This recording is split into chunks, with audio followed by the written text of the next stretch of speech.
Hi friends, welcome back to our YouTube channel. ಇವತ್ತು ಅಜ್ಜಿ ಮೊಟ್ಟೆ ಪಲ್ಯ ಮತ್ತು ಮುದ್ದೆ ಮಾಡಿದ್ದಾರೆ ಫ್ರೆಂಡ್ಸ್.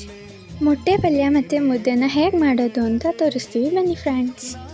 ಮೊದಲು ಒಂದು ಬಾಣಲಿಗೆ 2 ಚಮಚ ಎಣ್ಣೆ ಹಾಕಿ ಅದಕ್ಕೆ ಹಚ್ಕೊಂಡಿರೋ ಈರುಳ್ಳಿ ಹಾಕಿ ಮತ್ತು ಅದ್ರ ಜೊತೆ ಹಸಿಮೆಣ್ಸಿಕಾಯಿ ಹಾಕಿ ಹುರ್ಕೋಬೇಕು.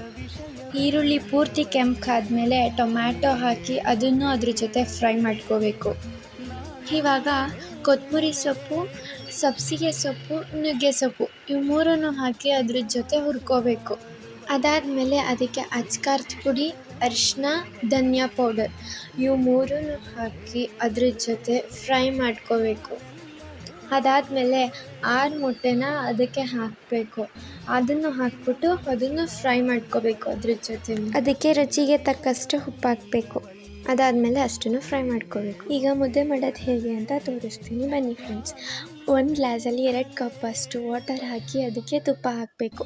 ಆ ನೀರು ಉಕ್ಕಿ ಬಂದಮೇಲೆ ರಾಗಿ ಹಿಟ್ಟು ಹಾಕಬೇಕು. ಅದು ಕೂಡ 2 ಕಪ್ ಹಾಕಿದ್ರೆ ಸಾಕು. ಅದಾದಮೇಲೆ ತಿರಿತಾ ಬಂದಾಗ ಅದು ಗಂಟಾಗಲ್ಲ, ಹಾಗೆ ತಿರಿತಾ ಇರಬೇಕು. ನಿಲ್ಲಿಸದೆ ತಿರಿತಾ ಇದ್ದರೆ ಅದು ಒಂಚೂರು ಗಂಟಾಗಲ್ಲ. ಆಮೇಲೆ ನೀವು ತುಪ್ಪ ಹಾಕಿರ್ತೀರಲ್ಲ ಅದರಿಂದನೂ ಕೂಡ ಗಂಟಾಗಲ್ಲ. ಈಗ ಮುದ್ದೆ ಆಯಿತು. ಒಂಚೂರು ಗಂಟಿಲ್ಲದೆ ತುಂಬ ಚೆನ್ನಾಗಿ ಬರುತ್ತೆ. ಈ ವಿಡಿಯೋ ಇಷ್ಟ ಆಗಿದರೆ ಲೈಕ್ ಮಾಡಿ, ಶೇರ್ ಮಾಡಿ, ಸಬ್ಸ್ಕ್ರೈಬ್ ಮಾಡಿ ಪ್ಲೀಸ್ ಫ್ರೆಂಡ್ಸ್. ಬಾಯ್. ಹೇಗಿತ್ತು ಅಂತ ಕಾಮೆಂಟ್